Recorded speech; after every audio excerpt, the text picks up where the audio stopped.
बहनों, मैं अत्यंत आनंदित हूं अपने हृदय की थोड़ी सी बातें आपसे कह सकूंगा।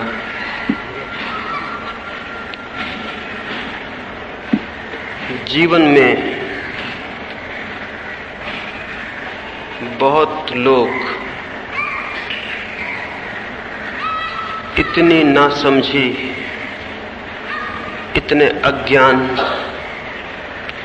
इतने भूल भरे ढंग से जीते हैं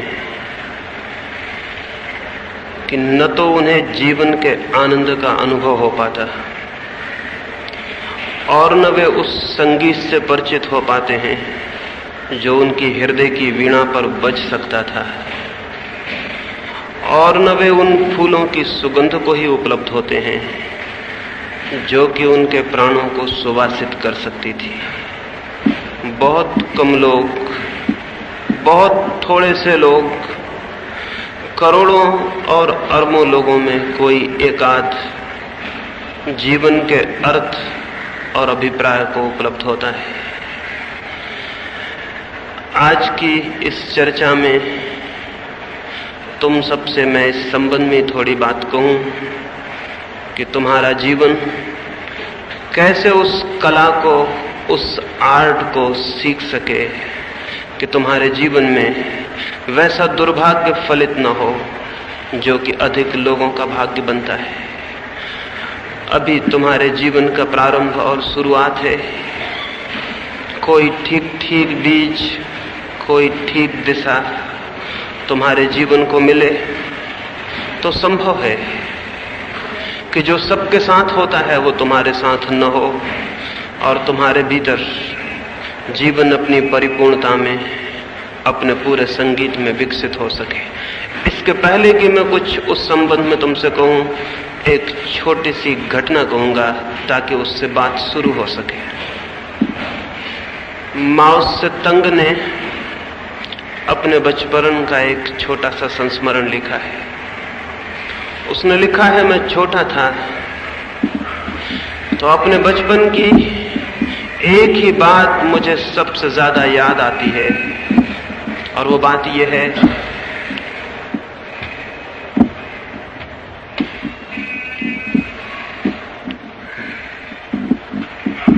कि एक बहुत ही अद्भुत बगिया थी। उसकी बगिया में जैसे फूल खिलते थे, उन्हें दूर दूर के गांव के लोग देखने आते थे। उसके फूलों की बड़ी प्रशंसा होती थी और अपने बुढ़ापे में उसका वही आनंद था, उसके फूल, उसकी बगिया। लेकिन एक बार वो बीमार पड़ गई, और वो इतनी ज्यादा बीमार पड़ गई कि पौधों की फिक्र करना संभव न रहा। वो अपनी बीमारी से उतनी दुखी न थी जितनी इस बात से कि उसके फूल कुम्हलाए जाते हैं और उसके पौधे जिनको उसने खून सींच के बड़ा किया था, उनके मरने का समय करीब आ गया। वो अपनी बीमारी से चिंतित न थी, लेकिन फूलों के उजड़ने से बहुत चिंतित और परेशान थी। तो माओ ने उससे कहा कि घबराओ मत, मैं तुम्हारे फूलों की फिक्र कर लूंगा। और सुबह से सांझ तक माओ उस बगिया को संभालने में लगा रहा।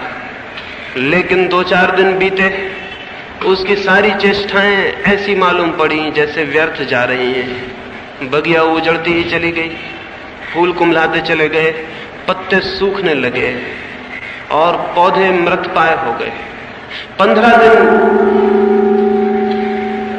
15 दिन बीतते बीतते बगिया बिल्कुल उजाड़ हो गई। उसकी कलियां कुम्हला गईं, फूल पैदा होने बंद हो गए। माँ थोड़ी ठीक हुई तो बाहर आई और बगिया में जाकर उसने देखा तो उसकी आंखों से आंसू बहने लगे। माओ भी रोने लगा और उसने कहा, मैंने एक एक फूल को चूमा, एक एक फूल को पानी से नहलाया, एक एक पत्ते को पोंछा और उसकी धूल झाड़ी। 15 दिन से मैं पागल हो गया हूं, न मैं सो रहा हूं, न ठीक से खा रहा हूं, लेकिन न मालूम क्या हुआ है कि फूल कुम्हलाते जाते हैं और बगिया उजड़ती जाती है। उसकी मां ने कहा, पागल, आंख से आंसू पोंछ ले, समझ गई कहां भूल हो गई है। तू ये भूल गया और शायद तुझे पता भी नहीं है कि फूलों के प्राण फूलों में नहीं होते, जड़ों में होते हैं। जड़ें दिखाई नहीं पड़ती, फूल दिखाई पड़ते हैं, पत्ते दिखाई पड़ते हैं, जड़ें जमीन के भीतर छिपी होती हैं। जो फूलों की फिक्र करेगा और जड़ों को भूल जाएगा, उसके फूल तो कुम्हला ही जाएंगे, उसकी जड़ें भी सूख जाएंगी। लेकिन जो जड़ों की फिक्र करेगा, उसके फूल तो अपने आप पैदा हो जाएंगे, उसके पौधे तो अपने आप ठीक हो जाएंगे, जीवंत हो जाएंगे। जड़ों में होते हैं प्राण, लेकिन जड़ें दिखाई नहीं पड़ती। और जो दिखाई पड़ते हैं, फूल, पत्ते, फल, उनमें कोई प्राण नहीं होते। जो दिखाई पड़ता है उसके प्राण उसमें होते हैं, जो दिखाई नहीं पड़ता है। ये छोटी सी घटना मैंने इसलिए कही ताकि मैं तुमसे ये भी कह सकूं कि जीवन के संबंध में भी यही सच है। जीवन में जो दिखाई पड़ता है उसके प्राण किन्हीं ऐसे रहस्यपूर्ण स्रोतों में छिपे होते हैं जो दिखाई नहीं पड़ते। जड़ों की भांति जीवन भी अपने प्राण बहुत अदृश्य स्थानों में छिपाए हुए है। मनुष्य का शरीर दिखाई पड़ता है, लेकिन शरीर के प्राण उस आत्मा में होते हैं जो दिखाई नहीं पड़ती। मनुष्य का जीवन बाहर की तरफ फैला हुआ दिखाई पड़ता है, उसके कामों में, उसकी चर्या में, लेकिन उसकी चर्या और उसके काम और उसके बाहर के जीवन का सारा फैलाव उसकी उस आत्मा में छिपा होता है जो अदृश्य है और दिखाई नहीं पड़ती। माओ ने जो भूल की थी, वो भूल दुनिया में अधिकतम लोग जीवन के साथ भी करते हैं। वे ये भूल जाते हैं, वे फूल और पत्तों को, जीवन के फूल और पत्तों को संभालने में समाप्त हो जाते हैं और जीवन कुम्हला जाता है और नष्ट हो जाता है। उन्हें ख्याल नहीं आ पाता इस बात का कि वे जड़ों को पानी दें, तो भीतर के जीवन को जो पानी देता है उसके बाहर के जीवन में बहुत फूल लगते हैं। लेकिन जो भीतर के जीवन को भूल जाता है उसके बाहर के जीवन में कोई फूल कभी नहीं लग पाते। वो चाहे कितना ही श्रम करे, दौड़े, मेहनत करे, लेकिन बाहर के जीवन के साथ किया गया श्रम व्यर्थ है जब तक कि भीतर की जड़ों को संभालने की समझ और कला उपलब्ध नहीं हो जाती। उस भीतर के जीवन में ही जड़ें हैं, लेकिन न तो हमारी शिक्षा का उससे कोई संबंध है, न हमारी सभ्यता का, न हमारे संस्कार, न हमारी समाज, न हमारे माँ बाप इस बात की फिक्र में है कि भीतर जो आत्मा है उससे हमारा कोई संबंध हो जाए। इसका ही ये परिणाम हुआ है कि हम बहुत महंगी शिक्षा दे रहे हैं बच्चों को, बच्चियों को, उन्हें अच्छे वस्त्र दे रहे हैं, अच्छा भोजन दे रहे हैं, उनके जीवन के लिए सारी सुविधाएं जुटा रहे हैं, लेकिन अंत में आदमी बिल्कुल कुम्हलाया हुआ मालूम पड़ता है। उसके जीवन से कोई सुगंध नहीं निकलती और उल्टे दुर्गंध निकलती। उसके जीवन में फूल तो नहीं मालूम पड़ते, बल्कि फूलों की जगह शायद कांटे ही कांटे रह जाते हैं। उसके जीवन में कोई आनंद की ध्वनि तो नहीं पैदा होती, बल्कि दुख की अंधेरी रात घिराती है। तो हमारा ये सारा श्रम, हमारी शिक्षा, हमारे विद्यापीठ, हमारे संस्कार किस अर्थ के हैं, किस काम के? और जब गलत आदमी पैदा होता है तो गलत आदमी खुद ही गलत नहीं होता, वो अपने आसपास की सारी हवा को भी गलत कर देता है।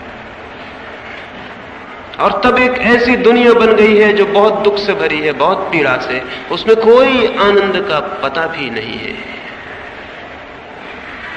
तुमने सुना होगा लोगों को कहते, और तुमने अपनी किताबों में भी ऐसे गीत पढ़े होंगे और ऐसी बातें सुनी होंगी, और तुम भी जैसे जैसे बड़ी होती जाओगी तुम्हें इस बात का अनुभव होगा, इस बात का अनुभव होगा कि बचपन में जो सुख और आनंद था वो बाद के दिनों में निरंतर कम होता जाता है। बूढ़े लोगों से पूछो, वो कहेंगे बचपन में बहुत आनंद था, और उसके बाद फिर कोई आनंद नहीं, और उनका मन होता है कि वो वापस बच्चे हो जाएं, फिर लौट जाएं बचपन में। लेकिन जिंदगी में पीछे लौटना तो असंभव है। लेकिन ये बात कि लोग कहते हैं कि बचपन बहुत आनंद का काल है, क्या अर्थ रखती है? ये देखने में बहुत अच्छी मालूम पड़ती है। ये बात बहुत गलत और बहुत खतरनाक है। इस बात का ये मतलब है कि बचपन के बाद जिंदगी रोज ज्यादा से ज्यादा दुखी होती चली जाती है। होना तो चाहिए था उल्टा। होना तो ये चाहिए था कि बचपन के बाद जिंदगी रोज रोज ज्यादा खुशी और आनंद से भरती जाती, क्योंकि बचपन तो है शुरुआत। बुढ़ापे के अंतिम दिन सर्वाधिक आनंद के और शांति के और संगीत के दिन होने चाहिए थे, क्योंकि जीवन विकसित हो रहा है। अगर जीवन विकसित हो रहा है तो बचपन तो शुरुआत है, प्रारंभ है, बुढ़ापा पूर्णता है। तो बुढ़ापे में आनंद, बुढ़ापे में उपलब्धि, बुढ़ापे में ऐसा लगना चाहिए था कि हम जीवन जिए और हमने कुछ पाया। लेकिन लगता है ये कि बूढ़ा आदमी कहता है कि बचपन के दिन बहुत अच्छे थे। इसका मतलब साफ है, उस आदमी के जीवन की दिशा ठीक से नहीं चली। उसने जीवन की कला को नहीं जान पाया। वो जीवन कैसे विकसित हो इसके रहस्य को नहीं समझ पाया।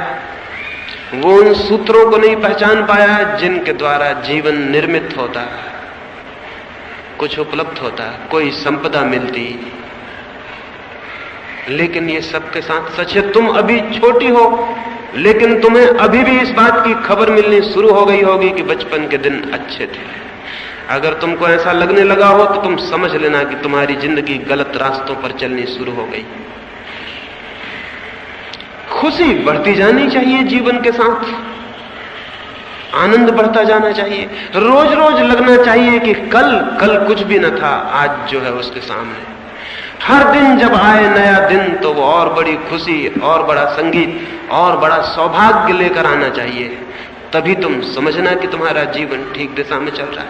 नहीं तो जीवन तो एक पतन हो गया। बचपन में थी खुशी और बुढ़ापे में दुख, तो जीवन तो एक पतन हो गया, विकास नहीं, नीचे गिरना हो गया, ऊपर उठना नहीं।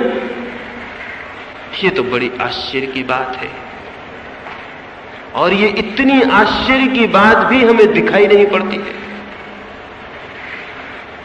तो पहली बात, जीवन केवल उनको मिलता है, जीवन के आनंद को केवल वे ही उपलब्ध होते हैं जो जीवन की कला को, आर्ट ऑफ लिविंग को सीख पाते हैं। तो ही सार्थकता मिलती है, और नहीं तो सब व्यर्थ हो जाता है।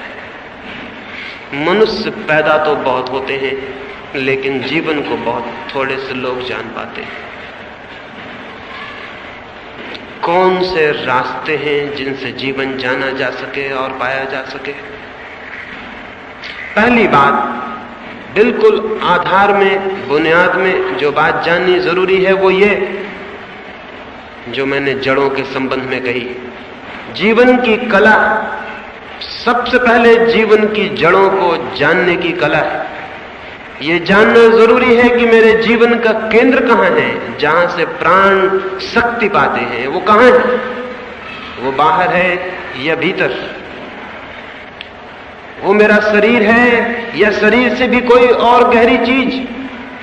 कहां से मेरा जीवन प्राण पाता है, कहां से शक्ति पाता है, कहां से मेरे जीवन का सारा आधार है? निश्चित ही, जैसा मैंने कहा, अगर हम किसी वृक्ष के पास जाएं तो जड़ें दिखाई नहीं पड़ती। जड़ें तो जमीन के भीतर छिपी होती हैं। क्यों छिपी होती हैं जमीन के भीतर, कभी सोचा? जमीन के भीतर इसलिए छिपी होती हैं कि जीवन का जो भी काम है, जीवन की जो भी प्रक्रिया है, जीवन की जो भी रहस्यपूर्ण विकास की गति है, वो सब मौन, शांत, एकांत में कार्य करती है। अगर हम किसी आदमी को 10-5 दिन न सोने दें, वो पागल हो जाएगा। क्यों? क्योंकि जीवन की जो भी गति थी, स्वास्थ्य का जो भी क्रम था, वो सब नींद में काम करता था। जब आदमी सोया हुआ था तब उसके सारे प्राण काम में संलग्न हो जाते थे। एक आदमी को हम जगा रखें 15 दिन तक, वो पागल हो जाएगा, और ज्यादा दिन जगा रखें वो मर भी जा सकता है, आत्महत्या भी कर ले सकता है। चीन में पुराने दिनों में आदमी को सजा देते थे तो सबसे बड़ी सजा यही थी कि उसको सोने न दिया जाए, उसे जगाए रखा जाए। 2 सिपाही खड़े रहेंगे 24 घंटे और उसको जगाते रहेंगे, उसको खीलियों से छेदते रहेंगे ताकि वो सो न पाए। और 2-4 दिन के भीतर ही वो इतनी असह्य पीड़ा अनुभव करने लगता था, चिल्लाने लगता था, पागल हो जाता था, सिर दीवारों से फोड़ने लगता था। मौत से भी ज्यादा पीड़ा उसे झेलनी पड़ती थी। क्या हो गई तकलीफ ये हो गई कि जीवन की शक्तियां जो काम करती थी, जिनसे रोज रोज ताकत मिलती थी, जिनसे रोज रोज बल मिलता था, रोज रोज थकान मिट जाती थी, वो काम करना उन्होंने बंद कर दिया। क्योंकि उनके काम करने के लिए जरूरी था कि सब मौन हो जाए, शांत हो जाए, चुप हो जाए, सब सो जाए। उस अंधेरे में, उस मौन में, उस साइलेंस में वे शक्तियां अपना काम करती हैं। बच्चा मां के पेट में बड़ा होता है, दिखाई नहीं पड़ता, अदृश्य जड़ें जमीन के भीतर छिपी होती हैं, दिखाई नहीं पड़ती हैं और काम करती रहती हैं। हमारे शरीर में 24 घंटे जीवन काम कर रहा है, हमें पता भी नहीं चलता। खून बह रहा है, हड्डियां बन रही हैं, मांस बन रहा है। तुमने खाना खा लिया है, वो अंधेरे में जाके पच रहा है, खून बन रहा है, मांस बन रहा है। सारा जीवन अंधेरे में मौन काम कर रहा है। एक एक आदमी के शरीर के भीतर इतनी बड़ी फैक्ट्री काम कर रही है कि अगर वो शोरगुल करे तो दुनिया में जीना मुश्किल हो जाए। अब तक आदमी कोई फैक्ट्री नहीं बना सका जिसमें रोटी से खून बन सके, जिसमें हम रोटी डालें और खून तैयार हो जाए, जिसमें हम घास डालें और दूध बन जाए, जिसमें हम कुछ चीजें डाल दें और हड्डियां तैयार हो जाएं। अब तक हम तैयार नहीं कर पाए। हम नहीं तैयार कर पाएंगे क्योंकि जो भी हम तैयार करेंगे वो इतना ऊपर और साफ होगा, और जिंदगी के काम के लिए इतना चुप, इतना मौन, इतनी सीक्रेसी चाहिए, इतनी गुप्तता चाहिए कि उसका किसी को पता भी ना चले। तुम्हें शायद ये भी पता नहीं कि सारे जगत में तुम्हें जहां भी जीवन काम करता हुआ दिखाई पड़ रहा है, उसे चाहे जीवन कहो चाहे परमात्मा कहो, वो बिल्कुल मौन और अंधेरे में खड़ा हुआ काम कर रहा है। लोग कहते हैं परमात्मा कहां है? वे परमात्मा को सामने देखना चाहते हैं। छोड़ दें परमात्मा को, पूछें किसी से जीवन कहां है, तो जीवन भी कहीं खोजने से न मिलेगा। जीवन भी मौन, जड़ों में, अंधेरे में काम कर रहा है, चुपचाप। उसी जीवन से सारे पौधे पैदा होते हैं, पशु और पक्षी और मनुष्य और चांद और तारे।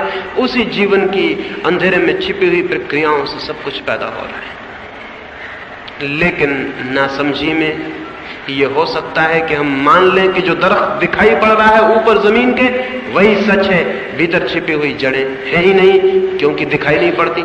जो नहीं दिखाई पड़ता वो नहीं है। अगर हम ये तर्क हमारे ख्याल में हो, जो हम सबके ख्याल में है, जो दिखाई पड़ता है वो है, जो नहीं दिखाई पड़ता वो नहीं। अगर ये ख्याल हमारे ऊपर आ जाए तो फिर हम जड़ों की फिक्र छोड़ देंगे, पौधों की, पत्तों की फिक्र करेंगे, शाखाओं की फिक्र करेंगे। क्या ये पौधा बहुत दिन जिएगा? और अगर जिएगा भी तो रोज रोज कुम्हलाता जाएगा, रोज रोज इसकी हरियाली कम होती जाएगी, रोज रोज इसमें फूल आने कम होते चले जाएंगे। एक दिन ये पौधा मर जाएगा। अगर पौधा कुम्हलाने लगेगा तो हम समझ जाएंगे कि कोई भूल हो रही। लेकिन आदमी रोज रोज कुम्हलाता जाता है और हम नहीं समझ पाते कि कोई भूल हो रही। और आदमी रोज रोज दुखी और उदास होता चला जाता है और हम नहीं पहचान पाते कि कोई भूल हो रही। एक भूल हो रही है, हम आदमी की जड़ों को भूल गए हैं। हम आदमी के भीतर जो अदृश्य जीवन की शक्तियां हैं उनका हमें कोई स्मरण नहीं, उनका हमें विस्मरण हो गया है, उनकी हमें कोई याद नहीं। जीवन की कला में जीवन की जड़ों को खोजना पहली बात है। निश्चित ही जड़ें भीतर हैं, क्योंकि वहीं से सब विकसित होता है। हमारा प्रेम कहां से विकसित होता है? कभी तुमने सोचा हमारा चिंतन कहां से जन्मता है? तुमने कभी सोचा हमारी सारी शक्ति कहां से आती है? कभी तुमने ख्याल किया? भीतर से। एक दिन अचानक हमारे भीतर विचार का जन्म होता है, प्रेम का जन्म होता है, हमारे भीतर से कुछ उठता है और बाहर की तरफ फैलता चला जाता है। जीवन भीतर से बाहर की तरफ है, लेकिन हमारी सारी शिक्षा, हमारा सारा समाज, हमारी सारी संस्कृति बाहर से भीतर की तरफ है। हम क्या कर रहे हैं अपने विद्यापीठों में, अपने स्कूलों में? कुछ ज्ञान बाहर से भीतर डाल रहे हैं, कुछ बातें सिखा रहे हैं, सीख लो। बाहर से डाली जा रही हैं बातें और भीतर हम उन्हें इकट्ठा कर रहे हैं। ये ज्ञान झूठा है, ये ज्ञान जीवन की तरफ नहीं ले जा सकता। हाँ, इस ज्ञान से नौकरी मिल सकती है, इस ज्ञान से आजीविका चल सकती है, इस ज्ञान से वस्त्र मिल सकते हैं और अच्छा मकान मिल सकता है। इस ज्ञान से बाहर की कुछ चीजें मिल सकती हैं, क्योंकि ये ज्ञान बाहर से आया हुआ है, लेकिन इस ज्ञान से भीतर की जड़ें नहीं मिल सकती, मनुष्य की आत्मा नहीं मिल सकती, क्योंकि उसे जानने के लिए उस ज्ञान का भी जन्म होना चाहिए जो भीतर से आता है। इसलिए आदमी एक तरह के बहुत असंतुलित दशा में खड़ा हो गया है। उसका जड़ों से संबंध टूट गया है, वो अपनी ही रूट से टूटा हुआ है, अपनी ही जड़ों से उसका कोई वास्ता नहीं। क्या करें, कैसे हम अपनी जड़ों को खोज पाएं? और अपनी जड़ों को खोज लेना ही आत्मा को खोज लेना है। धर्म का यदि कोई अर्थ है तो यही कि व्यक्ति अपनी आत्मा को कैसे खोज ले। और आत्मा से मतलब है जीवन की जड़ें, जहां से हमारे जीवन के पौधे में सारी शाखाएं निकलती हैं, उस जगह को हम कैसे खोज लें। और अगर हम उसे खोज पाएं तो हमारा आनंद प्रतिदिन बढ़ता चला जाएगा और हमारे जीवन की हरियाली बढ़ती चली जाएगी और हमारी खुशी बढ़ती चली जाएगी। मृत्यु के क्षण में जाकर हम परिपूर्ण जीवन तक पहुंच जाने चाहिए। मरते वक्त आदमी उतना आनंदित होना चाहिए जितना कभी न था। बच्चा पैदा होते से रोता है, अगर न रोए तो माँ बाप फिक्र करते हैं उसे जल्दी से रुला देने की, क्योंकि जो बच्चा नहीं रो रहा है पैदा होते से, शायद वो बच्चा जी नहीं सकेगा, क्योंकि मां से टूट गया। जहां एकदम शांति थी और एकदम मौन था और सब सुख था, वहां से टूट के जो बच्चा नहीं रो रहा है, वो बच्चा या तो बीमार है, उसकी चेतना छीन है, या मर ही चुका है, या जल्दी मर जाएगा। तो उसे जल्दी से रुलाने की कोशिश की जाती है कि वो रोए। बचपन का पहला क्षण रोने से शुरू होता है।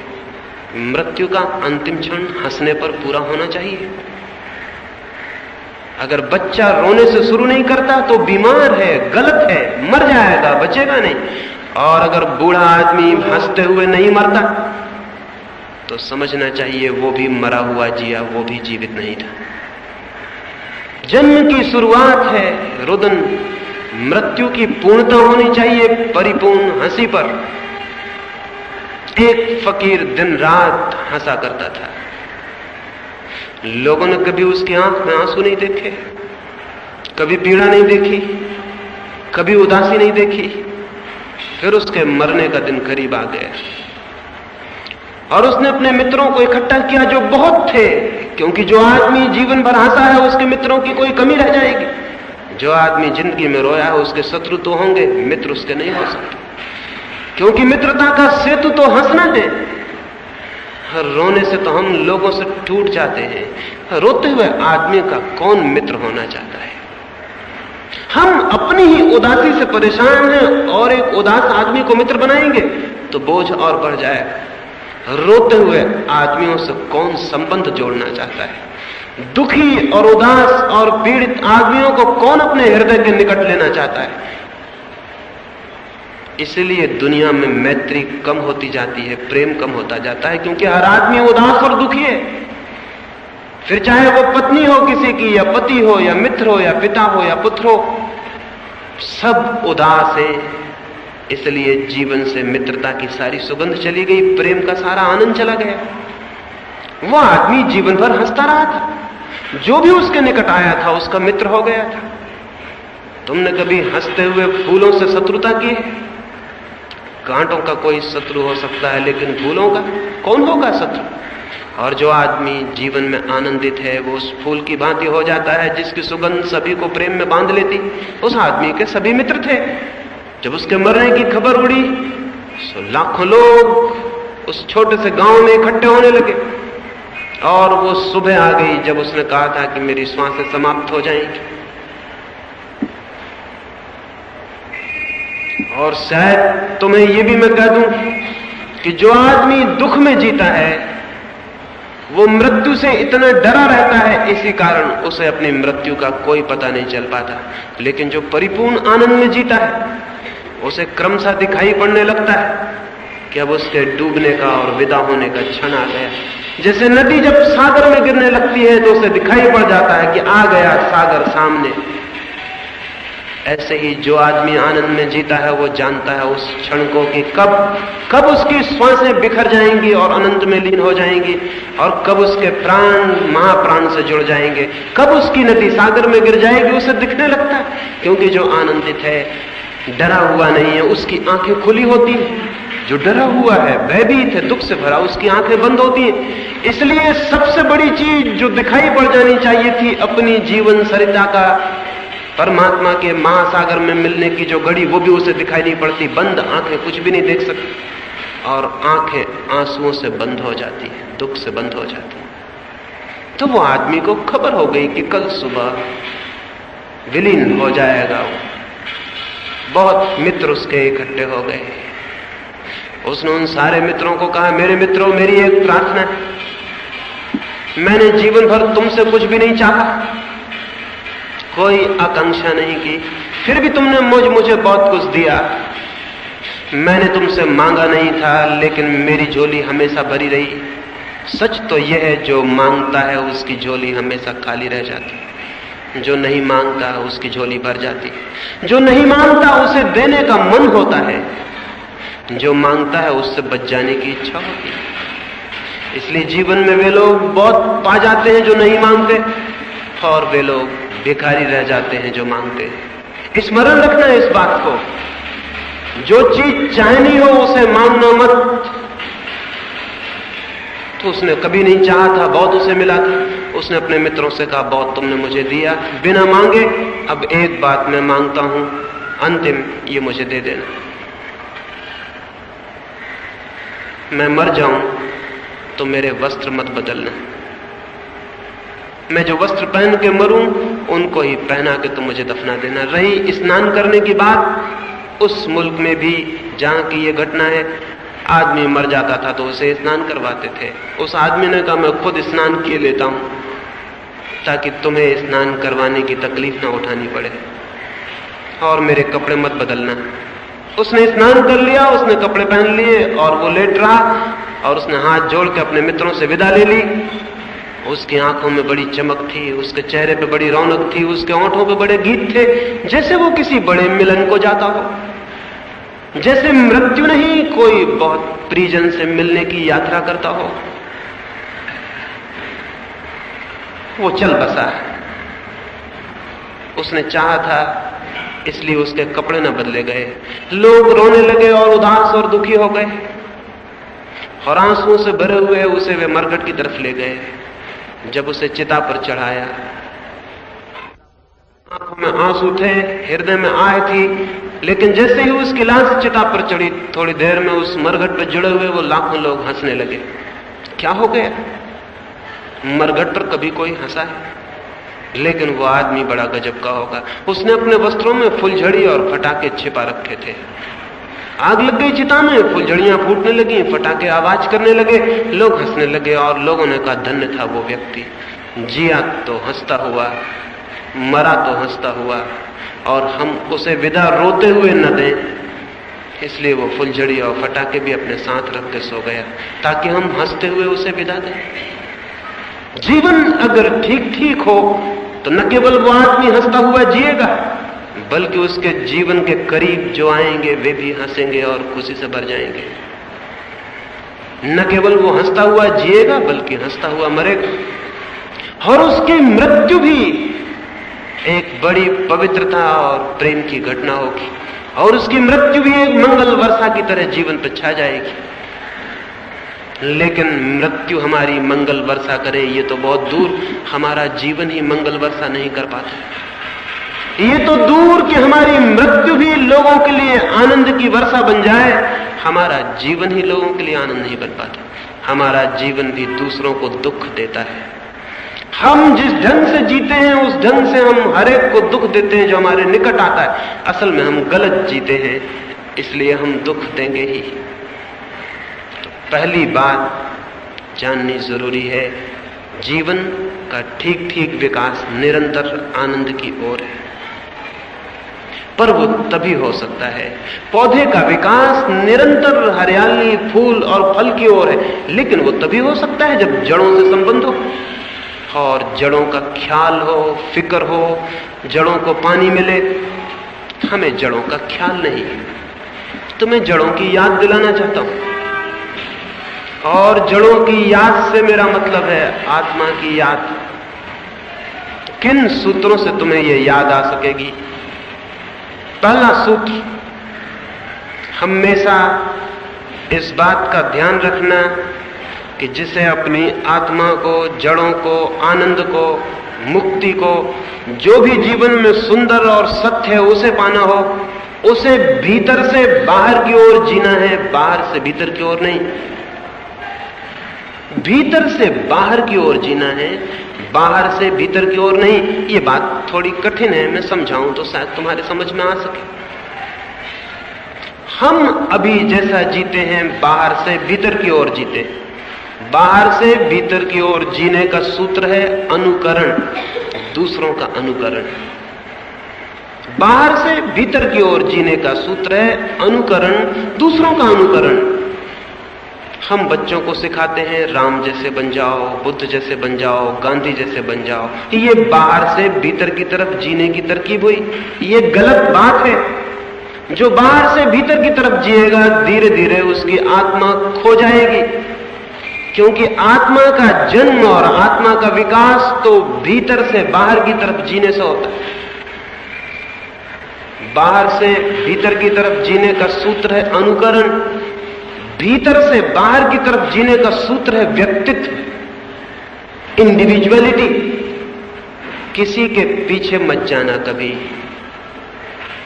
किसी का अनुकरण मत करना, किसी के जैसे बनने की कोशिश मत करना, क्योंकि जो किसी और जैसा बनने की कोशिश करता है वो और जैसा तो बन नहीं पाता, बन नहीं सकता, लेकिन हां जो बन सकता था उसके बनने से वंचित रह जाता है। जैसे किसी बगिया में हम जाएं और चमेली के फूलों से कहें कि तुम गुलाब के फूल बन जाओ, और गुलाब के फूलों से कहें कि तुम जूहे के फूल बन जाओ। पहली तो बात यह कि फूल इतने नासमझ नहीं है कि हमारी बात मान लेंगे, लेकिन आदमी इतना नासमझ है कि बातें मान लेता है। फिर भी कोई फूल नासमझ हो और मान ले, और चमेली ये कोशिश करने लगे कि मैं गुलाब का फूल हो जाऊं, तो क्या होगा? चमेली गुलाब का फूल हो सकती है? उसकी जड़ों में गुलाब नहीं है तो उसकी शाखाओं पर गुलाब कैसे हो जाएगा? उसकी जड़ों में तो चमेली छिपी है और वो कोशिश करेगी गुलाब होने की, और गुलाब होने की कोशिश में अनिवार्य रूप से चमेली होने को दमन करेगी, सप्रेस करेगी कि कहीं मैं चमेली ना हो जाऊं, मुझे गुलाब होना है तो मैं चमेली ना हो जाऊं। इसको दबाएगी दबाएगी और गुलाब होने की कोशिश करेगी। तो गुलाब तो हो नहीं सकती क्योंकि वो उसके जड़ में नहीं, और चमेली वो हो नहीं पाएगी क्योंकि चमेली होने को खुद दबा लेगी। उसमें फूल नहीं लगेंगे, और जब फूल ना लगेंगे तो उसके प्राण इतने तड़फड़ा जाएंगे, इतने आकुल हो उठेंगे कि वो सब तरफ से कुरूप और अगली हो जाएगी, सब तरफ से विकृत हो जाएगी। उसके जीवन का सारा सौंदर्य खो जाएगा। और जब वो न हो पाएगी गुलाब, तो कितनी दीनता और कितनी हीनता उसके मन में भर जाएगी, कितनी इंफीरियरिटी भर जाएगी। वो उस बगिया में ऐसा लगने लगेगी कि दुर्भाग्य वाली है, पता नहीं पिछले जन्मों के कर्मों के कारण ये दुर्भाग्य हो गया, ये क्या हो गया। वो सोचेगी अपने को कि मेरा कोई दुर्भाग्य है, इसलिए मुझ में फूल नहीं खिलते। और जब दूसरों में फूल खिलेंगे तो उसके मन में ईर्ष्या भर जाएगी, जेलसी भर जाएगी, जलन भर जाएगी। हो सकता है उसका बस चले तो दूसरों के फूलों को खिलने के पहले गिरा देगी। उसका बस चले तो दूसरों की जड़ों में वो जहर छिड़क देगी, ताकि अगर मुझ में फूल नहीं खिलते तो किसी में भी फूल न खिल पाए। तब ये तो कहा जा सके कि फूल खिलते ही नहीं, इसमें मेरा क्या कसूर। ये उस चमेली की हालत हो जाएगी। यही हम में से बहुत आदमियों की हालत हो गई है, क्योंकि हमसे कहा जाता है राम जैसे बन जाओ, बुद्ध जैसे बन जाओ, और पता नहीं हमारे भीतर क्या छिपा हो, और हम किसी और जैसे बनने की कोशिश में लग जाएंगे। तो एक बात तय है, जो हमारे भीतर छिपा था वो छिपा ही रह जाएगा, उसके प्रकट होने के द्वार बंद हो जाएंगे। और जो छिपा था वही थी हमारी जड़, वही थी हमारी आत्मा, वही था हमारा व्यक्तित्व। उसकी हत्या हो गई, हत्या नहीं, उसके हमने आत्महत्या कर ली, अपने हाथ से उसे मार डाला। हम सब आत्महंता हैं। सारी जमीन पर अधिकतम लोग आत्महंता हैं, अपनी हत्या करने वाले लोग हैं, क्योंकि हम सब अपने खिलाफ लड़ते हैं और किसी और जैसे होने की कोशिश करते हैं। आज तक वो शुभ दिन नहीं आ सका कि हम अपने बच्चों से कह सकें कि तुम अपने जैसे बन जाना और किसी जैसे नहीं। जो तुम्हारे भीतर छिपा हो उसे विकसित करना। और क्या तुम्हें पता है कि दुनिया में एक जैसे दो आदमी कभी नहीं होते, हो भी नहीं सकते। राम को हुए कितने हजार वर्ष हो गए, दूसरा राम कहां है? कितने लोगों ने कोशिश नहीं की, लेकिन दूसरा राम कहां है? बुद्ध को हुए कितना समय हुआ, लेकिन दूसरा बुद्ध कहां? क्राइस्ट को हुए कितना समय हुआ, लेकिन दूसरा क्राइस्ट कहां? क्यों नहीं हो सका कोई दूसरा क्राइस्ट? असल में हर आदमी अनूठा है, अद्वितीय है, बेजोड़, यूनिक है। आदमी तो दूर, तुम एक जैसे दो पत्थर भी खोज के नहीं ला सकती। तुम एक बड़े भारी दरख्त पर दो पत्ते भी ठीक एक जैसे नहीं खोज सकती। पत्तों का भी अपना व्यक्तित्व है, कंकड़ों का भी अपना व्यक्तित्व है, हर चीज की अपनी इंडिविजुअलिटी है, आदमी को छोड़कर। क्योंकि आदमी दूसरे जैसे होने की कोशिश में अपने व्यक्तित्व को पोंछ बैठा, मिटा बैठा है। उसने अपने हाथ से अपनी शक्ल पर रंग पोत लिया है। वो डरा हुआ है कि कहीं मैं अलग ना हो जाऊं। और हमारी पूरी संस्कृति ये सिखा रही है कि दूसरे जैसे हो जाओ। जैसे दूसरे लोग कपड़े पहनते हैं वैसे कपड़े तुम भी पहनना, जैसे दूसरे लोग चलते हैं तुम भी चलना, जैसे दूसरे लोग बाल बनाते हैं तुम भी बनाना। यहां तक तो बात फिर भी ठीक थी, ठीक तो नहीं है, लेकिन धीरे धीरे हम दूसरों जैसे होने की इतनी आदत में पड़ जाते हैं कि आदमी का व्यक्तित्व खो जाता है, उसका अनूठापन, उसका अपनापन खो जाता है। और उस अनूठेपन में ही उसकी आत्मा थी। मैं तुमसे कहता हूं, दूसरों जैसे होने से बचना, भीड़ से बचना। हमेशा इस कोशिश में मत रहना कि मैं दूसरे जैसा रहूं। दूसरों जैसे रहने में तुम्हारे अपने व्यक्तित्व में जो भी खूबियां थी वो पैदा नहीं हो पाएंगी। और ये बात कपड़ों तक ही सीमित नहीं है, ये बात पूरी आत्मा तक प्रविष्ट हो जाती है। तुम अपने व्यक्तित्व को खोजने की कोशिश करना। तुम पैदा हुई हो तो जरूर परमात्मा ने चाहा है कि कोई नया व्यक्ति पैदा हो। जरूर तुम्हारे भीतर कोई खजाना छिपा दिया है जो प्रकट हो जाए। जरूर तुम्हारे भीतर कोई फूल की पोटेंशियलिटी है, कोई चीज छिपी है जो अभिव्यक्त होना चाहती है। दूसरे जैसे होने की कोशिश में वो पड़ी रह जाएगी, वो खजाना दबा रह जाएगा। इसलिए दुनिया में आदमियत रोज रोज कम होती जाती है, क्योंकि हम में ये साहस नहीं है कि हम कह सकें कि मैं खुद होने को पैदा हुआ हूं, मैं दूसरा जैसा होने से इंकार करता हूं। ये विद्रोह और ये साहस होना चाहिए हर बच्चे में। और जो माँ बाप उस बच्चे को प्रेम करते हैं और जो गुरु उस बच्चे को प्रेम करते हैं, उन्हें कोशिश करनी चाहिए कि वो बच्चा बगावती हो जाए, रिबेलियस हो जाए, वो कन्फर्मिस्ट न हो, वो जैसे दूसरे लोग हैं वैसे होने की कोशिश में न पड़ जाए। ये गुरु का सबसे बड़ा कर्तव्य है और शिक्षालय का, कि वो हर बच्चे का जो अनूठा व्यक्तित्व है उसको बताता रहे कि तू अनूठा है, अपने अनूठेपन को खोज, उसे विकसित कर, दूसरों की छाया से बच, दूसरों जैसे होने की आकांक्षा से बच। डर मत, हम में डर है, अकेले खड़े होने में डर है, इसलिए तो हम सब एक जैसे कपड़े पहन लेते हैं, एक जैसे बाल बना लेते हैं, एक जैसे गहने खरीद लेते हैं, एक जैसे जूते खरीद लेते हैं। धीरे धीरे हम इतने डर जाते हैं कि अलग खड़े होने में एक डर है, भीड़ के साथ खड़े होने में अच्छा लगता है क्योंकि कोई डर नहीं, जैसा सब है वैसे हम हैं, उनमें हम खो जाते हैं। लेकिन अनूठे होने में, अपने जैसे होने में एक भय है, कहीं भीड़ नाराज ना हो जाए, कहीं भीड़ इंकार न करने लगे, कहीं भीड़ ये न कहने लगे कि ये आदमी ठीक नहीं है, और भीड़ ऐसा कहेगी और अब तक कहती रही है। क्राइस्ट को सूली पे चढ़ा देती भीड़, क्योंकि क्राइस्ट अलग तरह का आदमी। भीड़ जिस मंदिर में जाती है, क्राइस्ट कहता है गलत है उस मंदिर में जाना, तो यह आदमी अलग तरह का है। भीड़ जिस किताब को पूछती, क्राइस्ट कहता है गलत है वो किताब। भीड़ कहती है जो आदमी एक चांटा मारे, दो चांटे तुम उसको मार देना, जो तुम्हारी एक आंख फोड़े तुम दोनों फोड़ देना। और क्राइस्ट कहते हैं कि जो तुम्हारे एक गाल पर चांटा मारे, दूसरा उसके सामने कर देना। यह आदमी अलग हो गया। ये भीड़ की भाषा में नहीं बोल रहा है। भीड़ गुस्से में आ जाएगी, क्रोध से भर जाएगी, हत्या कर दो ऐसे आदमी की जो अलग है, क्योंकि ये अलग आदमी भीड़ की सत्ता को इंकार करता है। गांधी को हम गोली मार देते हैं क्योंकि गांधी भीड़ का हिस्सा नहीं है, गांधी अपने तरह का आदमी। सुकरात को हम जहर पिला देते हैं क्योंकि सुकरात भीड़ का हिस्सा नहीं है। लेकिन क्या तुम्हें पता है, दुनिया में जिन लोगों की जिंदगी में भी फूल खिले हैं वो कोई भी भीड़ के हिस्से नहीं थे। जमीन पर जब भी कोई आदमी पूरा आदमी बना है तो वो भीड़ का हिस्सा नहीं था, वो हमेशा अनूठा था, अपना जैसा था, उसकी कोई जोड़ नहीं थी। इसलिए अगर तुम्हें भी अपने जीवन के फूल खिलाने हो तो ख्याल रखना, भीड़ से बचना और अपने जैसे होना, डरना मत। और अगर हमारे सारे बच्चे इस बात को समझ जाएं तो फिर भीड़ उन्हें परेशान भी ना कर सकेगी, क्योंकि भीड़ कौन बनाता है, हम ही तो भीड़ बनाते हैं। अगर यहाँ 40 या 50 लड़कियां बैठी हैं, वो सब मिलकर भीड़ बनाती है, और अगर वो सब अपने अपने व्यक्तित्व को अनूठे रास्तों पर ले जाना शुरू कर दें तो भीड़ कहाँ है? फिर एक एक आदमी है, भीड़ नहीं। फिर भीड़ का कोई भय न रह जाएगा। हम ही भीड़ बनाते हैं, हम ही भय पैदा कर देते हैं, फिर हम ही को डरना पड़ता है, फिर हम ही उस भीड़ में दब जाते हैं और परेशान हो जाते हैं।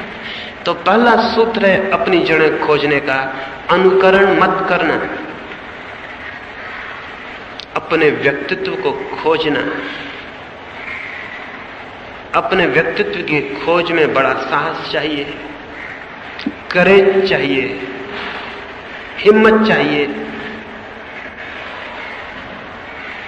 और इसलिए जितनी ज्यादा तुम साहस करोगी, जितनी ज्यादा हिम्मत करोगी, उतनी ही तुम्हारी आत्मा बली होती चली जाएगी, बलवान होती चली जाएगी। जिंदगी फूलों का रास्ता नहीं है, एक बड़ी लड़ाई। सब तरफ जो लोग हैं उनका जो ढांचा है, उस ढांचे से बचने की लड़ाई है जिंदगी।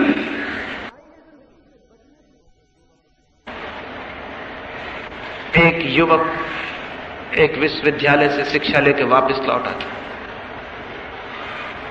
इमर्सन जिस गांव में रहता था उसी गांव का वो लड़का था। उस लड़के के स्वागत में, उस गांव का वो पहला लड़का था जिसने ऊंची से ऊंची शिक्षा पाई थी। उसके स्वागत में एक समारोह हुआ और बूढ़े इमर्सन को लोगों ने कहा कि वो भी 2 शब्द आशीर्वाद के कहे। इमर्सन ने क्या कहा, उसे अपने मन पर खोद के रख लेना। इमर्सन ने कहा, मैं इस लड़के की तारीफ करता हूं, इसलिए नहीं कि ये शिक्षा की सबसे बड़ी उपाधि लेकर लौटा, बल्कि इसलिए कि विश्वविद्यालय की शिक्षा से गुजरने के बावजूद भी ये अपने व्यक्तित्व को बचा के घर आ गए। इसमें अपना व्यक्तित्व है, विश्वविद्यालय इसके व्यक्तित्व को नष्ट नहीं कर पाया। ये सामान्य जन नहीं हो गया, ये अपनी खूबियों को बचा के आ गया। हमारी सारी शिक्षा मास प्रोडक्शन है, भीड़ के लिए है, व्यक्ति के लिए बिल्कुल नहीं है। तो इसलिए 15 साल इस फैक्ट्री में से गुजरने पर बहुत स्वाभाविक है कि आदमी न रह जाए, भीड़ का एक अंक रह जाए, जैसा मिलिट्री में होता है। कोई आदमी मरता है तो वो ये नहीं कहते कि रामलाल मर गया, वो कहते हैं नंबर 3 मर गया। तुम सोचो, जब हम कहें कि रामलाल की मृत्यु हो गई तो ऐसा लगता है कोई आदमी मर गया, और हम कहें नंबर 3 गिर गया, कुछ पता नहीं चलता। कितने नंबर गिर जाते हैं कोई पता नहीं चलता। तो मिलिट्री में नंबर रख लिए हैं ताकि आदमी मरने का कोई पता ना चले। वो कहते हैं आज 15 नंबर खत्म हो गए। 15 आदमी मर गए तो चोट लगती है मन पर, लेकिन 15 नंबर खत्म हो गए, क्या फर्क पड़ता है? 15 नंबर की जगह दूसरे 15 नंबर लिख जाएंगे। तो सारी दुनिया में मिलिट्री में आदमी का कोई नाम नहीं होता, क्योंकि नाम से इंडिविजुअलिटी होती। नाम से एक आदमी अलग हो जाता है तो नंबर होते हैं, नंबर से कोई अलग नहीं होता। मिलिट्री में एक जैसे कपड़े होते, एक जैसे जूते होते, एक जैसी टोपी होती। अगर 1000 मिलिट्री के आदमी खड़े हैं तो उसमें कोई आदमी दिखाई नहीं पड़ता, 1000 सैनिक दिखाई पड़ते, उनके चेहरों में कोई व्यक्तित्व नहीं रह जाता। फिर उनको सुबह से सांझ तक बाएं घूमो, दाएं घूमो, लेफ्ट टर्न, राइट टर्न, ऐसी बेवकूफियां करवाई जाती जिनका कोई मतलब नहीं है, लेकिन एक गहरा मतलब। जब 1000 आदमियों को कहा जाता है बाएं घूमो, और वो पूरी कतार एक साथ बाएं घूमती है, तो धीरे धीरे व्यक्ति का बोध खत्म हो जाता है, कतार का बोध रह जाता है, पूरी कतार का बोध। इसलिए मिलिट्री में सख्त होती है ये बात कि जब सब घूम रहे हैं, कोई अगर खड़ा रह जाए तो उसे सजा मिलेगी, क्योंकि उसने व्यक्तित्व की घोषणा की, वो पंक्ति से अलग उसने होने की हिम्मत की। गलत है ये आदमी, इसको सजा मिलेगी। पंक्ति के साथ घूमो, पंक्ति घूमती बाएं तो तुम घूम जाओ, और आज्ञा का उल्लंघन मत करो। इसलिए मिलिट्री में रहते रहते आदमी का मस्तिष्क और व्यक्तित्व दोनों समाप्त हो जाते हैं।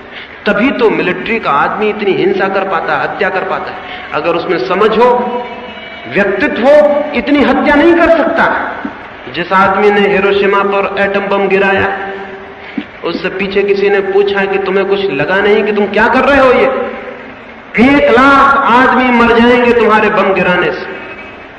क्या तुम में इतनी हिम्मत ना आई कि तुम कह देते अपने जनरल को कि मैं नहीं गिराऊंगा, चाहे मुझे गोली मार दो, एक ही मरूंगा मैं, 1 लाख आदमी मारने का मैं? उसने कहा ये सवाल ही नहीं उठा। ऑर्डर इज ऑर्डर, आज्ञा आज्ञा है। मुझे तो आदत है, बाएं घूमो तो मैं बाएं घूमता हूं, दाएं घूमो तो दाएं घूमो। उन्होंने कहा ये बम गिराओ, मुझे ख्याल ही नहीं आया कि क्या मतलब है इसका। मैंने जाके बम गिराया और मैं लौट आया। तुम सोच सकते हो एक आदमी को ये ख्याल भी ना आए कि इसका क्या परिणाम होगा? 1 लाख लोग, छोटे छोटे बच्चे जो अभी स्कूल से घर लौटे थे, स्त्रियां जो अपने घर में बच्चों के लिए भोजन तैयार कर रही थी, पुरुष जो अपने दफ्तरों से वापस आ रहे थे, किसी को ख्याल भी ना था कि जीवन की अंतिम घड़ी आ गई। वे 1 लाख लोग थोड़े ही क्षणों में राख हो गए, और उस आदमी को जिसने गिराया था न ख्याल आया न विचार आया। विचार आता अगर उसके पास अपनी आत्मा होती, विचार आता अगर उसके पास अपना व्यक्तित्व होता, ख्याल आता उसे, और अगर उसमें थोड़ी भी मनुष्यता होती तो वो कहता गोली मार दो मुझे, लेकिन मैं ये नहीं गिराता। लेकिन नहीं, 10 साल लेफ्ट राइट करते करते, एक से कपड़े पहने हुए, पंक्ति में घूमते घूमते वो भूल गया कि मैं भी हूं, कोई सवाल न रहा उसके होने का। धीरे धीरे दुनिया में जैसा मिलिट्री कैंप में होता है, पूरी दुनिया में, पूरे समाज में हुआ जा रहा है। हमको पता भी नहीं चल रहा कि हम भी एक बड़े मिलिट्री कैंप के हिस्से होते जा रहे हैं। हम सब भी सैनिकों की भांति होते जा रहे हैं। एक से कपड़े, एक सी शिक्षा, एक सा उठना और बैठना, एक सी कवायद, सब एक सा। फिर धीरे धीरे वो जो अनूठी आत्मा है वो कैसे विकसित हो? वो नहीं होगी। इसलिए पहला सूत्र है अनुकरण मत करना। दूसरों से हमेशा उनके जैसे होने की कोशिश मत करना, बल्कि खोजना अपने जैसे होने का कोई कारण, कोई रास्ता। लेकिन ये तुम तभी खोज पाओगे जब दूसरा सूत्र भी समझ लो। वो दूसरा सूत्र है विचार। पहला सूत्र है व्यक्तित्व, विरोधी सूत्र है अनुकरण, दूसरा सूत्र है विचार, विरोधी सूत्र है श्रद्धा, विश्वास। तो जो भी तुमसे कहा जाए उस पर आंख बंद करके कभी विश्वास मत करना, नहीं तो तुम अनुकरण करने में अपने आप पड़ जाओगे। उस पर विचार करना, सोचना, और चाहे दुनिया का बड़े से बड़ा आदमी कहता हो, खुद भगवान उतर के कहता हो कि ये ठीक है, तो भी तुम शक करना और कहना कि मैं सोचूंगा, मैं सोचूं, मुझे ठीक लगे तो मैं स्वीकार करूं, नहीं तो मैं स्वीकार करने को नहीं हूं। जिन कौमों के बच्चों ने विचार किया वहां विज्ञान का जन्म हो गया। जिन कौमों के बच्चों ने विश्वास किया वहां कोई विज्ञान पैदा नहीं हो सका। हमारी कौम के बच्चे विश्वास करते रहे, उन्होंने विचार नहीं किया, इसलिए इस मुल्क में कोई विज्ञान विकसित नहीं हुआ। दूसरी कौमें चांद तारों पर पहुंच गई, हम बैलगाड़ी से आगे नहीं हैं, हम आगे हो भी नहीं सकते। हैरानी है यही कि जिस आदमी ने सबसे पहले बैलगाड़ी बनाई होगी वो भी बड़ा विद्रोही रहा होगा, नहीं तो पैदल ही चलना काफी था। और जिस पहले आदमी ने सबसे पहले 4 पैर की जगह 2 पैर से खड़ा हुआ होगा वो भी बड़ा रिबेलियस रहा होगा, नहीं तो 4 ही पैर से चलना ठीक था। और जो बंदर पहली दफा 4 पैर से छोड़ के 2 पैर से खड़ा हुआ होगा, तुम्हें पता है बाकी बंदरों ने उसकी हत्या कर दी होगी। उन्होंने कहा होगा ये बड़ा विद्रोही मालूम होता है, बड़ा इंकलाबी मालूम होता है। हम सब 4 पैर से चलते हैं, इसको ये सूझी 2 पैर से चलने की। लेकिन वही बंदर जो 2 पैर से चला सारी मनुष्यता के विकास का केंद्र हो गया, प्राथमिक बिंदु हो गया। हमेशा जिन्होंने विद्रोह किया है उन्होंने विकास किया है, लेकिन विद्रोह तब होता है जब विचार हो। जो लोग विश्वास करने के आदी हो जाते हैं उनमें विचार पैदा नहीं होता। तुमको सिखाया जाएगा विश्वास करो, तुम्हारे माँ बाप तुमसे कहेंगे अगर तुम हिंदू घर में पैदा हुए हो तो तुम हिंदू हो। तुम शक करना इस बात पर कि आदमी हिंदू और मुसलमान कैसे हो सकता है। आदमी तो आदमी है। बच्चा पैदा होता है उस पर कहीं नहीं लिखा होता है कि जैन है कि बौद्ध है कि हिंदू है कि मुसलमान है, कहीं नहीं लिखा होता। ये माँ बाप लेकिन समझाएंगे कि तुम मुसलमान हो, हिंदू हो, फला हो, और उसी के साथ तुमको वो सब जहर भी सिखा देंगे जो वो खुद जानते हैं। वो सिखा देंगे कि अगर तुम हिंदू हो तो मुसलमान तुम्हारा दुश्मन है, और इसके पहले कि तुम्हारे जीवन में सोच विचार आए तुम मुसलमान के दुश्मन हो जाओगे, ईसाई के, हिंदू के दुश्मन हो जाओगे।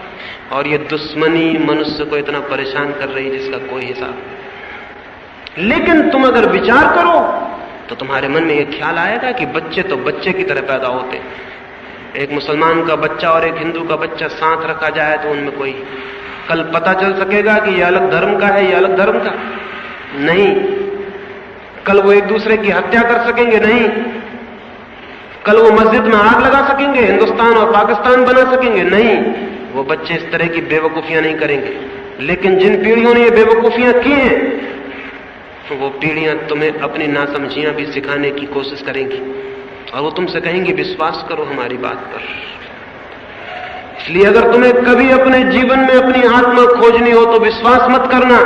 संदेह में मर जाना बेहतर है, लेकिन विश्वास में जीना बेहतर नहीं है। क्योंकि जो संदेह करता है, शक करता है, डाउट करता है, उसके भीतर विचार की ताकत जगनी शुरू हो जाती। और जो विश्वास करता है उसके भीतर विचार की ताकत पैदा नहीं होती। जो विश्वास करता है विचार की कोई जरूरत नहीं है, इसलिए तुम विश्वास मत करना। तुम्हें पता है हिंदुस्तान में स्त्रियों को हमने हजारों साल तक समझाया कि तुम्हारा पति मर जाए तो तुम उसके साथ भी चिता में मर जाना। करोड़ों स्त्रियों को हमने आग में भून दिया। उन किसी स्त्री ने भी ये शक न किया कि जब स्त्री मरती है तो पुरुष उसके साथ आग में क्यों नहीं कूद जाते। उन्होंने विश्वास कर लिया कि पुरुष ये जो कहता है ठीक कह रहा है कि पति जब मर जाए तो पत्नी को मर जाना चाहिए उसके साथ, ये उसका कर्तव्य है। लेकिन किसी स्त्री ने भारत में ये शक न किया कि ये पुरुष क्यों नहीं मरते जब उनकी पत्नी मर जाती, ये इनका कर्तव्य और धर्म नहीं है। स्त्रियां मरती रहीं, और स्त्रियां जब विश्वास कर लेती हैं तो बहुत खतरनाक हो जाता है, क्योंकि उनका विश्वास उनके बच्चों में भी वो प्रवेश करवा देती है। आज हिंदुस्तान में करोड़ों विधवाएं हैं, लेकिन स्त्रियां शायद पूरी तरह से अभी भी शक नहीं कर रही हैं कि ये क्या पागलपन, उनके जीवन को ऐसा नरक बनाने की क्या जरूरत है। हिंदुस्तान में करोड़ों लोगों को हमने शूद्र बना के इतना सताया है जिसका कोई हिसाब नहीं, लेकिन हमारे बच्चों ने कभी नहीं सोचा कि हम आदमियों के साथ ये क्या कर रहे हैं। और हमारे बड़े से बड़े महापुरुष भी ऐसी नासमझी की बातें लिख गए हैं कि हैरानी होती है। वो लिख गए हैं कि अगर कोई शूद्र वेद के वचन पढ़ता हुआ मिल जाए तो उसके कान में शीशा पिघलवा के भरवा देना। और ऐसी घटनाएं घटी हैं कि शूद्रों के कान में उबलता हुआ शीशा भर दिया गया और वो मर गए। और इस मुल्क ने शक न किया कि ये क्या हो रहा है, ये क्या पागलपन है, क्या ना समझिए। शक इसलिए नहीं किया कि बच्चों को शक करना सिखाया ही नहीं गया, डाउट करना सिखाया नहीं गया। कहा गया है स्वीकार करो, विश्वास करो, जो कुछ कहा जाता है विश्वास करो। और माँ बाप तुमसे कहेंगे कि हमारा अनुभव है, हमारी उम्र ज्यादा है, हमने जिंदगी देखी है, इसलिए हमारी बात मानो। लेकिन तुम बहुत सोचना और विचारना, किसी की उम्र ज्यादा होने से उसकी बात सच नहीं हो जाती। सच्चाई तो यह है कि अगर उम्र ज्यादा हो जाए और आदमी समझदार हो तो वो अपने बच्चों से कभी ये ना कहेगा कि हमारी उम्र ज्यादा है इसलिए हमारी बात मानो, बल्कि वो यही कहेगा कि जिंदगी भर में खोजने के बाद हमको यही दिखाई पड़ता है कि हम खुद भी कुछ नहीं जानते, हम खुद अज्ञानी हैं, हमको पता नहीं ईश्वर है या नहीं, हमको पता नहीं मरने के बाद आदमी बचता है या नहीं, हमको पता नहीं कि जिस मंदिर में जिस मूर्ति को हम पूजते हैं वो पाखंड है कि धर्म है, हमें कुछ पता नहीं। वो अपने बच्चों से ये कहेगा। तो यहां तो शिक्षक भी मौजूद हैं, आपकी शिक्षिकाएं मौजूद हैं, उनसे मैं कहूंगा बच्चों को विश्वास मत सिखाना बल्कि विचार सिखाना। अगर एक नई दुनिया पैदा करनी है, अगर एक नए तरह का आदमी पैदा करना है, अगर एक ऐसी दुनिया पैदा करनी है जिसमें अलग अलग जातियां ना हो, शूद्र और ब्राह्मण ना हो, गोरे और काले का भेद ना हो, जिसमें गरीब और अमीर मिट सके, जिसमें पाकिस्तान, हिंदुस्तान और चीन जैसी सीमाएं ना हो, जिसमें सारी दुनिया इकट्ठी हो, पूरी मनुष्य जाति और एक दूसरे के प्रति प्रेम से भरी हो, और सारी मनुष्य जाति इकट्ठी कोशिश कर रही हो जीवन में ज्यादा से ज्यादा आनंद, सौंदर्य और संगीत को विकसित करने के लिए, तो फिर विचार सिखाना होगा, विश्वास नहीं। और खुद तुम जब विचार करोगी, संदेह करोगी, तो तुम्हारे भीतर ताकत पैदा होगी, क्योंकि सब ताकत चैलेंज और चुनौती से पैदा होती। अगर हम अपने पैरों को आराम से घर में बिठाए हुए बैठे रहें तो वर्ष 2 वर्ष में पैर चलने की ताकत खो देंगे, क्योंकि चैलेंज नहीं मिलेगा उनको चलने का, चुनौती नहीं मिलेगी, तो उनकी ताकत सो जाएगी। लेकिन जो आदमी अपने पैरों को दौड़ाएगा, कसरत करेगा, चलेगा, उसके पैर शक्तिशाली से शक्तिशाली होते चले जाएंगे, क्योंकि जब उनको चुनौती मिलेगी तो सोई हुई ताकत जगेगी। अगर तुम अपनी आंखें बंद करके बैठ जाओ तो धीरे धीरे आंखें अंधी हो जाएंगी। इसी तरह जो लोग विचार नहीं करते उनकी विचार की शक्ति खो जाती,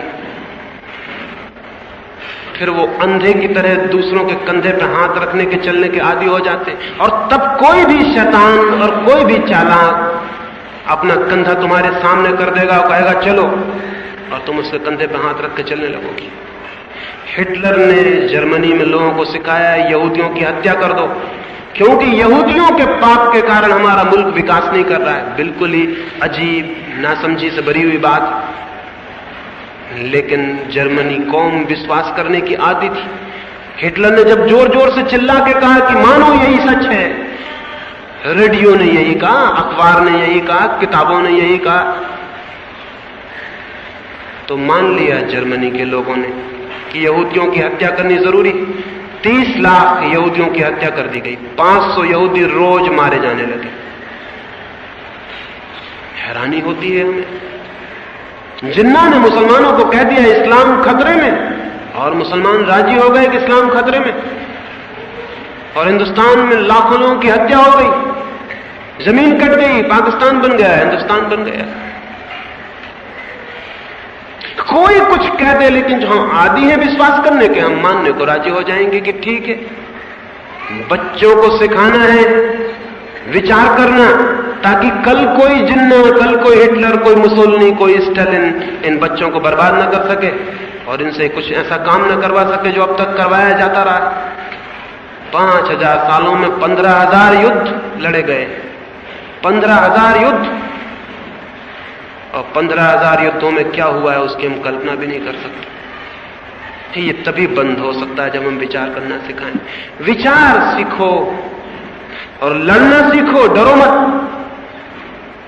माँ बाप से बहुत सी बातों में लड़ना होगा, क्योंकि माँ बाप ने जो दुनिया बनाई वो गलत थी। शिक्षकों से लड़ना होगा, क्योंकि उन्होंने जो दुनिया बनाई वो गलत थी। अगर उन्होंने फिर तुमको भी वैसे राजी कर लिया जैसे वो है, तो फिर रिपीटिशन होगा, वही दुनिया फिर दौड़ जाएगी, फिर एक नई दुनिया पैदा नहीं हो सकेगी। इसलिए जो तुम्हें प्रेम करते हैं वो तुमसे कहेंगे कि लड़ो, वो तुमसे ये कहेंगे कि हमसे लड़ो और विचार करो, संदेह करो, और जब तुम्हें दिखाई पड़ जाए कि कोई चीज सच है तभी स्वीकार करना, नहीं तो मत करना। इस भांति तुम्हारे भीतर व्यक्तित्व विकसित होगा, आत्मा विकसित होगी। इस भांति तुम भीतर से बाहर की तरफ जीना शुरू हो जाए और तब तुम्हारे जीवन में आत्मा से संबंध हो सकता है। अनुकरण नहीं व्यक्तित्व, विश्वास नहीं विचार। ये 2 छोटे से सूत्र इस चर्चा में मैंने तुमसे कहे। अगर इन 2 सूत्रों को तुम सोच सको और तुम्हारे ख्याल में आ जाए, क्योंकि मेरी बात विश्वास मत करना, क्योंकि मैं तो शिक्षक हो गया, यहां तुमसे इतनी बातें कर रहा हूं तो शिक्षक हो गया, और मैं खुद भी दूसरी पीढ़ी का हो गया, तुम तो उसके बाद की पीढ़ी हो। मेरी बात पे विश्वास मत कर लेना। हो सकता है मेरी सब बातें गलत हो, मैंने जो कहा वो सब गलत हो, तो तुम विश्वास मत कर लेना। सोचना, लड़ने की कोशिश करना, मैंने जो कहा है मन में उसका विरोध करना, संदेह करना, तोड़ना, तर्क करना। और अगर तुम्हारे सारे तर्क और विचार करने के बाद तुम्हें कोई चीज ठीक दिखाई पड़ जाएगी, वो तुम्हारी जिंदगी को बदल देगी। तुम और तरह के जीवन के रास्ते पर गति करने लगोगी। और अगर हिम्मत से कोई, साहस से कोई अपने जीवन पर प्रयोग करता चला जाए, व्यक्तित्व को निखारता चला जाए, तो जैसे पत्थर से मूर्तियां बन जाती हैं, ऐसे ही हमारे सामान्य जीवन से एक विशिष्ट जीवन का जन्म हो जाता है। सभी पत्थर एक जैसे हैं, लेकिन एक कारीगर एक पत्थर को उठा लेता है और छेनी से, हथौड़ी से उसको तोड़ने लगता है, किनारे गिराने लगता है, और धीरे धीरे उस पत्थर से एक खूबसूरत मूर्ति निखर आती है। सबकी जिंदगी एक पत्थर की भांति है, लेकिन जो अपनी जिंदगी पर कारीगर बन जाता है और छेनी उठा लेता है और तोड़ने लगता है, जो गलत है उसे अलग करने लगता है और जो ठीक है उसे विकसित करने लगता है, धीरे धीरे उसका जीवन एक मूर्ति बन जाती है। और वो मूर्ति बन जाना ही, उसको बना लेने की व्यवस्था को ही मैंने जीवन की कला कहा। इस जीवन की कला के 2 सूत्र तुमसे कहे और एक आधार बताया, उनको मैं फिर से दोहरा दूं। आधार तो ये है कि जीवन की जड़ें अदृश्य हैं, जो ऊपर दिखाई पड़ता है वो असली जीवन नहीं है, वो केवल फूल पत्ते, भीतर हैं जड़ें। तो हमेशा भीतर की जड़ों का ख्याल रखना, खोजना, और उस भीतर की जड़ों को खोजने और विकसित करने के 2 सूत्र मैंने तुमसे कहे। किसी के पीछे मत जाना, कभी किसी को फॉलो मत करना, कभी किसी को नेता स्वीकार मत करना, कभी किसी को गुरु मत बनाना। खोजना, जीना, सीखना, सब तरफ से सीखना, लेकिन किसी के अंधेपन में पीछे मत चलना, क्योंकि नेताओं ने दुनिया को इतने गड्ढे में पहुंचा दिया है कि अगर तुम आगे भी किसी के पीछे चले तो दुनिया हो सकती है उस बड़े गड्ढे में पहुंच जाए जिसको वो 3रा महायुद्ध कहते हैं, और उसमें सब खत्म हो जाए। किसी के फॉलोअर मत बनना, अनुयायी मत बनना, अपने को खोजना, अपने को खड़ा करना और विश्वास मत करना, क्योंकि विश्वास किया तो अनुयायी बन जाओगे, अनुकरण करने लगोगे। विचार करना, और जो जितना ज्यादा विचार करता है उतना ही बड़ा मनुष्यता उसके भीतर विकसित होती है। एक छोटी सी अंतिम बात और मैं अपनी चर्चा पूरी करूंगा। एक छोटे से स्कूल में एक अध्यापक ने बच्चों से पूछा कि एक मकान के बाहर छोटी सी बागुड़ में, छोटे से घेरे में, फेंसिंग के भीतर 12 भेड़ें बंद हैं, अगर उनमें से 6 भेड़ें छलांग लगा के बाहर निकल जाएं तो पीछे कितनी भेड़ें बचेंगी? एक छोटे से बच्चे ने हाथ हिलाया। शिक्षक ने पूछा कितनी है? उसने कहा बिल्कुल भी नहीं। शिक्षक ने कहा गलत, तुम्हें इतनी भी समझ नहीं आती। मैंने कहा 12 भेड़ें बंद है, 6 बाहर निकल जाएं, पीछे कितनी बचेंगी? उस बच्चे ने कहा गणित तो मुझे ज्यादा नहीं आता, लेकिन भेड़ों को मैं अच्छी तरह जानता हूं। भेड़ें मेरे घर में हैं, अगर 6 भेड़ें कूद गई, 6 तो बहुत ज्यादा हो गई, अगर एक भेड़ कूद गई तो बाकी 11 भी कूद जाएंगी, पीछे कोई नहीं बचेगा। भेड़ें अनुगमन करती हैं, एक दूसरे के पीछे चलती, कन्फर्मिस्ट होती। आदमी भेड़ नहीं है। आदमियत किसी के पीछे नहीं चलती, अपना रास्ता बनाती और चलती। वही है गौरव मनुष्य का कि अपना रास्ता बनाओ और चलो। पिटे पिटाए रास्तों पर कमजोर और काहिल और सुस्त लोग चलते हैं। जिनके भीतर थोड़ा भी बल है वे अपना रास्ता बनाते हैं और उस पर चलते हैं, और उसी चलने से वो एक दिन वहां पहुंचते हैं जहां उन्हें उनकी आत्मा का अनुभव, उनके भीतर जो छिपा था वो प्रकट हो जाता है और उसे वो जानते हैं वही प्रकटीकरण परमात्मा है। तो तुम भेड़ मत बनना, आदमी बनना। इसके लिए मैंने थोड़ी सी ये बातें कहीं। भेड़ बनना हो बड़ी सरल बात है, कठिन नहीं। आदमी बनना हो बड़ी कठिन, बहुत आर्डुअस, बहुत श्रम साध्य बात है। फिर तुम्हारी मर्जी। भेड़ बनना हो तो तुम बन सकती हो। सारा समाज, सारी शिक्षा यही कोशिश कर रही है कि बन जाओ। सारे पॉलिटिशियन, सारे राजनीतिक, सारे नेता कोशिश कर रहे हैं भेड़ बन जाओ। इसलिए भेड़ बनने में तुम्हें कोई तकलीफ ना होगी, सारा समाज तुम्हें बनाने की कोशिश कर रहा है। लेकिन आदमी अगर तुम्हें बनना है तो तुम्ही को मेहनत करनी पड़ेगी, किसी दूसरे का सहारा नहीं है। कोई तुम्हें दूसरा सहारा देने को नहीं है। लेकिन अगर तुम्हारे भीतर थोड़ी भी चेतना हो, थोड़ा भी जीवन हो, तो तुम्हारे पूरे प्राण इंकार करेंगे कि भेड़ हम नहीं बनना चाहते। अगर मैं भी पूछूं कि तुम में से कितने भेड़ बनना चाहते हैं तो एक भी हाथ ऊपर नहीं उठेगा। कि उठ सकता है? नहीं, तुम्हारे प्राण इंकार करेंगे कि भेड़ हम नहीं बनना चाहते। पर इतना काफी नहीं है आदमी बनने की कोशिश भी करना। वो कोशिश कैसे हो सकती, उसकी थोड़ी सी बातें, 2 सूत्र मैंने तुमसे कहे। मेरी बातों को इतने प्रेम और शांति से सुना, उसके लिए बहुत बहुत अनुग्रहित। सबके भीतर बैठे परमात्मा को प्रणाम करता हूं। मेरे प्रणाम अंत में स्वीकार करो।